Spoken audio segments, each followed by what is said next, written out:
Un saluto da Dottor Palmas. Questa radiografia ti mostra un errore nel posizionamento degli impianti dentali, di più impianti dentali. Fai attenzione perché questo qua è un paziente che deve riabilitare tutta la bocca e sotto questo impianto dentale qua non è stato messo nessun impianto. Su questo lato l'errore si ripete, ovvero abbiamo un paziente dove sono stati messi degli impianti, tra l'altro molto distanti tra loro. Qua avrei messo un altro impianto dentale per evitare che la protesi fletta, e oltre questo posizionati degli impianti per mettere dei denti così lunghi che chiaramente se io faccio il coperchio a una pentola largo, anche la pentola dovrà essere larga. Il problema è quando andrà il cibo qua in mezzo e inizierà a masticare, la protesi qua si rompe, si spezza. O la soluzione sarà in questo caso andare a fare una protesi piccolina sopra e una protesi grande sopra.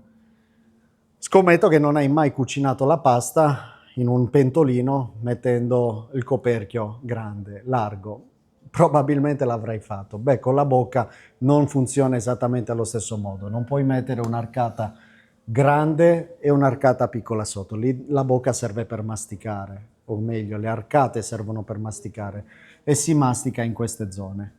Se non hai osso per mettere impianti dentali in queste zone, esistono delle soluzioni che ti permettono di farlo, come per esempio gli impianti sottoperiostali. Sono degli impianti esoscheletrici che permettono poi qua di mettere una protesi che vada a combaciare con l'ampiezza della protesi superiore. In queste zone non avrei usato degli impianti piccolini come questi, ma avrei utilizzato degli impianti lunghi pterigoidei. Qua dove in genere abbiamo i denti del giudizio rimane una zona di osso che può essere sfruttata per mettere degli impianti più lunghi.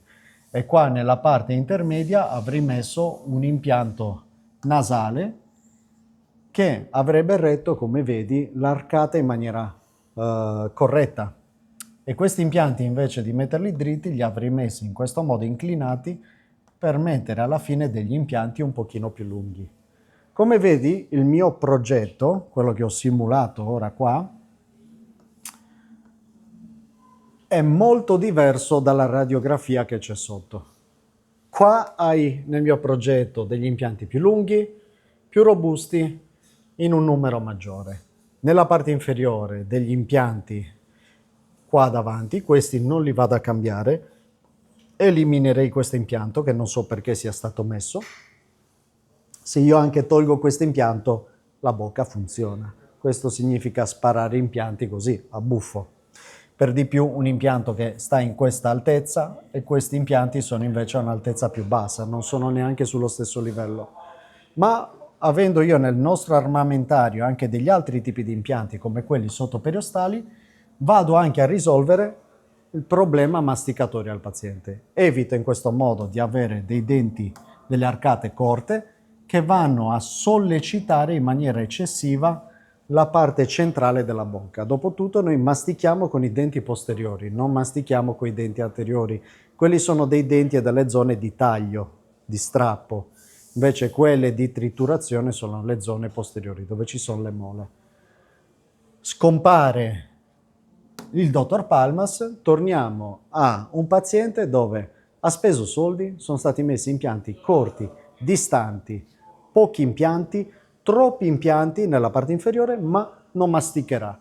Ha speso comunque soldi, si ritroverà una protesi che rischia di rompersi sopra, impianti che rischia di perdere sopra e si ritrova comunque a non masticare. Io sono Dottor Palmas, questo era un altro video di orrori dentali, truffe in buona fede, delle volte a cui se non si sta attenti si rischia di incappare. Un saluto.